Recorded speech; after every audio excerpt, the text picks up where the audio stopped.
প্রিয় দর্শক, জানিয়ে দেব আমাদের হাতে থাকা সর্বশেষ আপডেট আন্তর্জাতিক বাংলা খবর।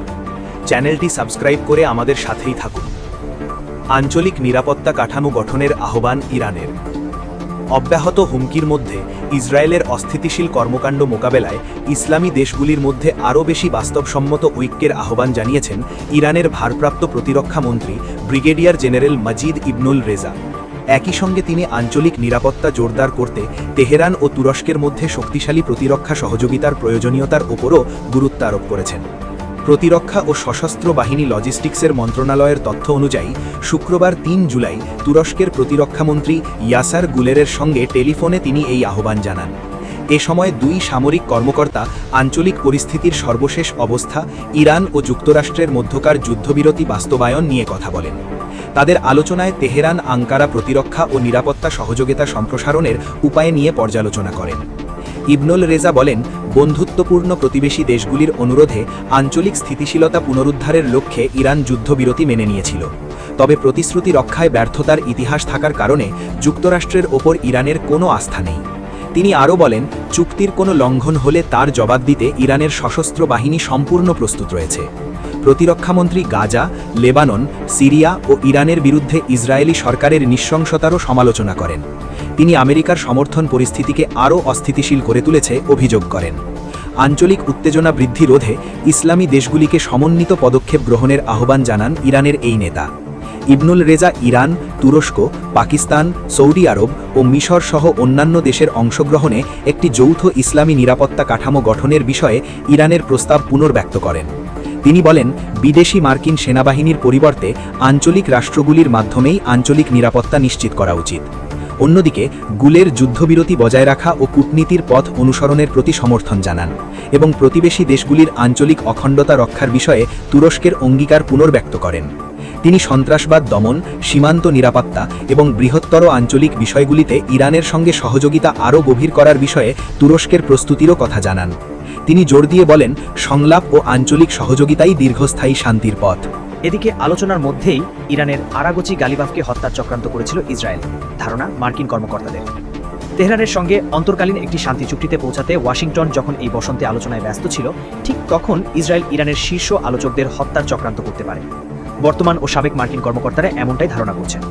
যুদ্ধের শুরু থেকেই ইরানের শীর্ষ নেতাদের হত্যা করা ইসরায়েলের কৌশলের অংশ ছিল, কিন্তু গত এপ্রিলে শুরু হওয়া সংবেদনশীল যুদ্ধবিরতি আলোচনার সময় দুই নির্দিষ্ট ইরানি কর্মকর্তা, ইরানের পররাষ্ট্রমন্ত্রী আব্বাস আরাগচি এবং পার্লামেন্টের স্পিকার মোহাম্মদ বাগের গালিবাফকে ইসরায়েল হত্যা করতে পারে।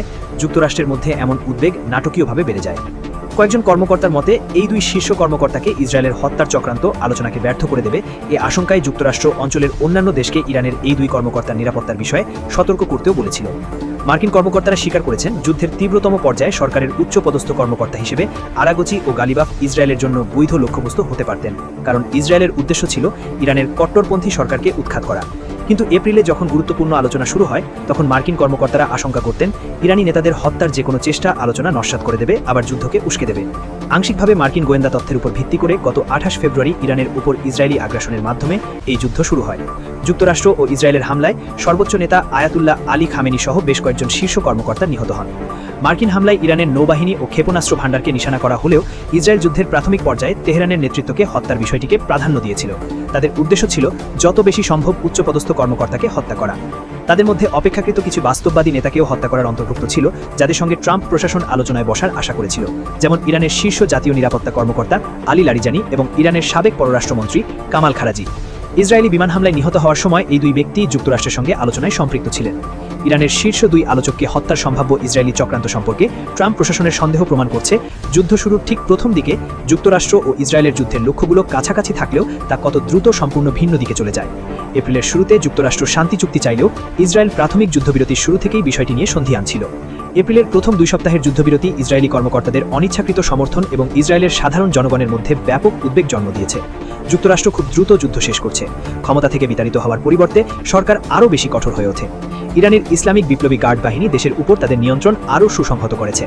আরাগচি ও গালিবাফ হলেন সেই দুই গুরুত্বপূর্ণ শীর্ষ কর্মকর্তা যারা যুদ্ধবিরতিতে পৌঁছাতে এবং পরে যুক্তরাষ্ট্রের সঙ্গে আরও স্থায়ী শান্তির জন্য অঞ্চলের বিভিন্ন দেশের সঙ্গে আলোচনা করছিলেন। গত জুনে যুক্তরাষ্ট্র ও ইরান একটি রূপরেখা চুক্তিতে পৌঁছেছে, যাতে হরমুজ প্রণালী খুলে দেওয়ার পথ প্রশস্ত হয়েছে। তেহরানের পারমাণবিক কর্মসূচি নিয়ে পরবর্তী আলোচনার সুযোগও তৈরি হচ্ছে। ইসরায়েলি কর্মকর্তা ও বিশ্লেষকরা এই প্রাথমিক চুক্তিকে বিপর্যয় হিসেবে দেখেছেন, কারণ এটি তাদের দেশের যুদ্ধের লক্ষ্য, যেমন শাসন ব্যবস্থার পরিবর্তন করা, ইরানের প্রক্সি বাহিনীকে ধ্বংস করা এবং ক্ষেপণাস্ত্র প্রকল্পের মারাত্মক ক্ষতি করা, এমন কোনো লক্ষ্যই পূরণ করেনি। ইসরায়েলি কর্মকর্তারা আরও আশঙ্কা করেছিলেন এই চুক্তির ফলে ইরান শত শত কোটি ডলার পাবে, যা তাদের পারমাণবিক আকাঙ্ক্ষাকে উল্লেখযোগ্যভাবে নিয়ন্ত্রণ না করেই যুদ্ধের পর দ্রুত পুনর্গঠনের সুযোগ করে দেবে। ওয়াশিংটনে ইসরায়েলি দূতাবাসের একজন মুখপাত্র এসব বিষয়ে প্রশ্ন করলে কোনো মন্তব্য করতে রাজি হননি। ইসরায়েলের চক্রান্ত এবং ইরানকে সতর্ক করার বিষয়ে জানতে চাওয়া হলে এক মার্কিন কর্মকর্তা বলেন, যুক্তরাষ্ট্র ও ইরানের মধ্যে আলোচনা অব্যাহত আছে। প্রেসিডেন্ট ডোনাল্ড ট্রাম্পের বিশেষ দূত স্টিভ উইটকফ ও তার মেয়ে জামাতা জ্যারেড কুশনার কাতারে ফলপ্রসূ বৈঠক করেছেন। কর্মকর্তা বলেন, প্রেসিডেন্ট ট্রাম্প চান শান্তি প্রক্রিয়াটি চলুক। দ্য ওয়াল স্ট্রিট জার্নাল গত মার্চে প্রতিবেদন করেছিল, ইসরায়েলের হত্যার চক্রান্তের তালিকায় আরাগচি ও গালিবাফ ছিলেন, কিন্তু যুক্তরাষ্ট্র ইরানের সঙ্গে আলোচনা শুরুর বিষয়ে কথা বলার পর সাময়িকভাবে তাদের তালিকা থেকে বাদ দেওয়া হয়। যুক্তরাষ্ট্র ও মধ্যপ্রাচ্যের দুজন কর্মকর্তা বলেছেন, ট্রাম্প প্রশাসন তখনই জানতে পেরেছিল অন্তত গালিবাফ ইসরায়েলের হত্যার চক্রান্তের তালিকায় ছিলেন। তারা ইসরায়েলকে এ থেকে বিরত থাকতে অনুরোধ করেছিল। ইরানের 3 জিনিষ্ঠ কর্মকর্তার মন্তব্য থেকে জানা যায়, গালিবাফ 2025 সালের 12 দিনের সংঘাত এবং চলতি বছরের যুদ্ধ দুবারই প্রায় মৃত্যুর মুখ থেকে ফিরে এসেছেন। ইসরায়েল পাহাড়ের নিচে একটি বাংকারের সরকারি উচ্চপদস্থ কর্মকর্তার এক বৈঠককে নিশানা করে হামলা চালিয়েছিল। কর্মকর্তারা জানান, উভয় ক্ষেত্রে গালিবাফকে ধ্বংসস্তূপের নিচ থেকে উদ্ধার করা হয়। এপ্রিলের শেষের দিকে ইসলামাবাদে বৈঠক শেষে ইরানের পার্লামেন্ট সদস্য মহসেন জাঙ্গানে বলেন, আজ গালিবাফ, আরাগচি এবং আলোচক দলের অন্য সদস্যরা গুরুতর নিরাপত্তা ঝুঁকির জানা সত্ত্বেও তাদের জীবন বাজি রেখেছেন। একে রাজনৈতিক চালবাজি না বলে প্রকৃত এক আত্মত্যাগ বলা যায়। আলোচনার সময় শীর্ষ কর্মকর্তাদের উপর ইসরায়েলের হামলা ঠেকাতে ইরান সতর্কতামূলক ব্যবস্থা নিয়েছিল। কর্মকর্তারা বলেন, গত এপ্রিলে পাকিস্তানের ইসলামাবাদে মার্কিন উপদেষ্টা জেডি ভ্যান্সের সঙ্গে দেখা করতে গালিবাফের যাওয়ার কথা ছিল, কিন্তু ইরানি শীর্ষ কর্মকর্তারা উদ্বিগ্ন ছিলেন ইসরায়েল এই সুযোগ ব্যবহার করে আলোচনা নস্যাৎ করতে গালিবাফ বা আরাগচিকে হত্যা করতে পারে। মার্কিন ও ইসরায়েলি হামলায় নিহত আয়াতুল্লাহ আলী খামেনির দাফন প্রস্তুতি নিচ্ছে ইরান। এতে বিপুল পরিমাণ সাধারণ মানুষ অংশগ্রহণ করবেন বলে ধারণা করা হচ্ছে। মার্কিন ও ইসরায়েলের হামলায় নিহত আয়াতুল্লাহ আলী খামেনির দাফন প্রস্তুতি নিচ্ছে ইরান। এতে বিপুল পরিমাণ সাধারণ মানুষ অংশগ্রহণ করবেন বলে ধারণা করা হচ্ছে। ছবি রয়টার্স। কর্মকর্তারা বলেন, পাকিস্তানি যুদ্ধবিমানগুলো 70 জনের বেশি ইরানি একটি প্রতিনিধি দল নিয়ে আসা ইরানের উড়োজাহাজগুলোকে ইরানের সীমান্ত থেকে ইসলামাবাদ পর্যন্ত এবং অধিবেশন শেষ হবার পর আবার ফেরত যাওয়ার সময় পাহারা দিয়ে নিয়ে যায়, কিন্তু তেহরানে ফেরার পথে ইসরায়েলের দিক থেকে নিরাপত্তা হুমকি দেখা যায়। দুই কর্মকর্তা বলেন, ইরানের নিরাপত্তা বাহিনী গালিবাফকে তেহরানে ফিরিয়ে নিয়ে যাওয়া বিমানটিকে জানায় তারা গোয়েন্দা তথ্যের মাধ্যমে জানতে পেরেছে ইসরায়েল গালিবাফ বহনকারী বিমানে হামলার চক্রান্ত করছে। দুটি ইসরায়েলি যুদ্ধবিমান ইরাকের কাছাকাছি পশ্চিম সীমান্ত দিয়ে ইরানের আকাশসীমায় প্রবেশ করেছে। ইসলামাবাদে গালিবাফের সফরকারী জিনিষ্ঠ উপদেষ্টা মাহদি মোহাম্মদী সামাজিক যোগাযোগ মাধ্যমে ঘটনার সত্যতা সমর্থন করেন। উড়োজাহাজটি পাকিস্তান সীমান্তের সবচেয়ে কাছের বিমানবন্দর ইরানের মাশহাদ শহরে এমার্জেন্সি অবতরণ করে। ইরানি প্রতিনিধি দলটি স্থলপথে প্রায় 8 ঘন্টা ভ্রমণ করে তেহরানে ফিরে যায়, মাহদি মোহাম্মদী ও ওই দুই কর্মকর্তা জানান। তবুও ইরানের এই জিনিষ্ঠ কর্মকর্তারা ভ্রমণ চালিয়ে গেছেন।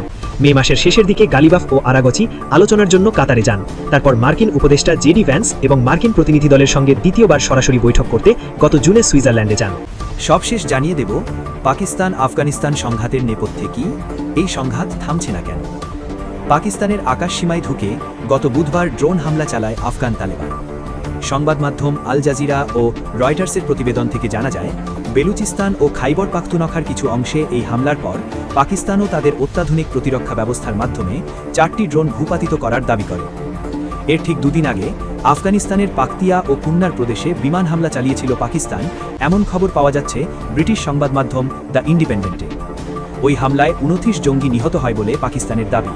তবে তালেবান সরকার জানায়, পাকিস্তানের ওই হামলায় নিহতের সংখ্যা অন্তত 36 জন এবং তারা বেসামরিক নাগরিক।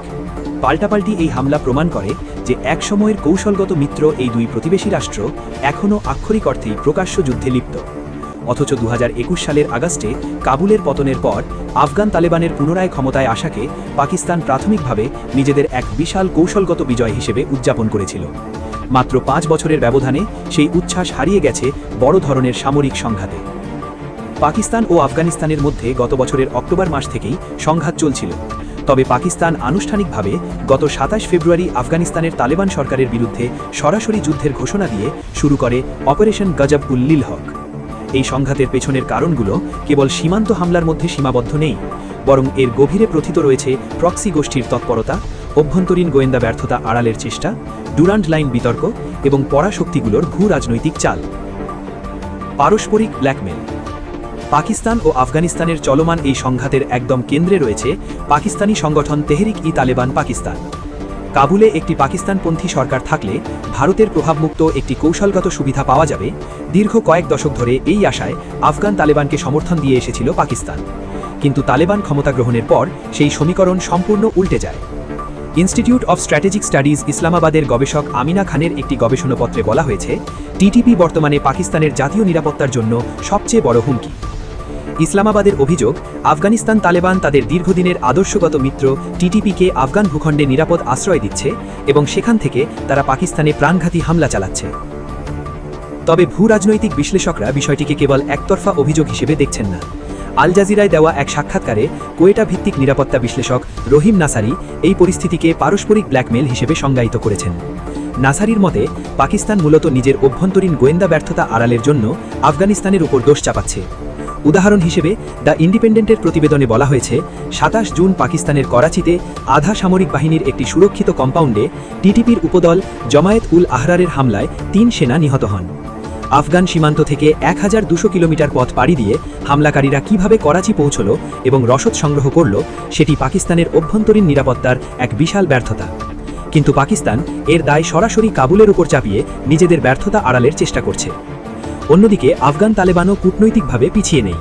রয়টার্সের খবর অনুযায়ী ১ জুলাইয়ের ড্রোন হামলার পর তালেবানের প্রতিরক্ষা মন্ত্রণালয় দাবি করে তারা পাকিস্তানের অভ্যন্তরে ISIL-এর কেন্দ্রগুলিতে আঘাত এনেছে, যেখান থেকে আফগানিস্তানে নাশকতার পরিকল্পনা চলছিল। অর্থাৎ পাকিস্তান যেমন সন্ত্রাস দমনের ধোঁয়া তুলে আফগানিস্তানে হামলা চালাচ্ছে, তালেবানও ঠিক একই বয়ান ব্যবহার করে পাকিস্তানে হামলার বৈধতা তৈরি করছে। তালেবানের ড্রোন প্রযুক্তি ও পাকিস্তানের নিয়ন্ত্রিত উত্তেজনা। কেন এই যুদ্ধ থামছে না তার আরেকটি বড় কারণ হল তালেবানের অভাবনীয় প্রযুক্তিগত বিবর্তন। তালেবান এখন আর কেবল পাহাড়ে লুকিয়ে থাকা কোনো গেরিলা বাহিনী নয়। US ভিত্তিক নিউ লাইন্স ম্যাগাজিনের এক প্রতিবেদন থেকে জানা যায়, তালেবানরা চীন থেকে কৃষিকাজে ব্যবহৃত বাণিজ্যিক ড্রোন আমদানি করে নিজস্ব প্রকৌশলীদের মাধ্যমে সেগুলোকে মারণাস্ত্রে রূপান্তরিত করেছে। ড্রোনের রাসায়নিক ট্যাঙ্ক সরিয়ে সেখানে 3D প্রিন্টেড প্লাস্টিক র্যাক বসিয়ে RDX বিস্ফোরকযুক্ত মর্টার শেল ব্যবহারের প্রযুক্তি আয়ত্ত করেছে। এর বিপরীতে পাকিস্তানের মাসরিক কৌশলও অত্যন্ত কৌতূহলোদ্দীপক। সামরিক শক্তির বিচারে পাকিস্তান আফগানিস্তানের চেয়ে বহুগুণ শক্তিশালী হলেও তারা সর্বাত্মক যুদ্ধে জড়াচ্ছে না। আল জাজিরার এক বিশ্লেষণী প্রতিবেদন অনুযায়ী পাকিস্তানের সামরিক এস্টাবলিশমেন্ট অর্থাৎ নীতি নির্ধারণী মহল বর্তমানে নিয়ন্ত্রিত উত্তেজনা নীতি অনুসরণ করছে। এর অর্থ হল তারা টিটিপির মতো বিদ্রোহী গোষ্ঠীর হামলার অত্যন্ত কঠোর ও বিধ্বংসী জবাব দিচ্ছে, কিন্তু আফগান তালেবান সরকারের সরাসরি হামলার ক্ষেত্রে তারা মেপে মেপে পাল্টা আঘাত করছে। পাকিস্তান ভালো করেই জানে যে আফগানিস্তানের সঙ্গে একটি পূর্ণাঙ্গ প্রচলিত যুদ্ধ শুরু হলে তা কেবল দীর্ঘস্থায়ী ও ব্যয়বহুলই হবে না, বরং পশ্চিম সীমান্তে পাকিস্তানের সামরিক শক্তিকে আটকে ফেলবে। এতে তাকে পূর্ব সীমান্তে ভারতের বিপরীতে তাদের কৌশলগত অবস্থান দুর্বল করে তুলবে।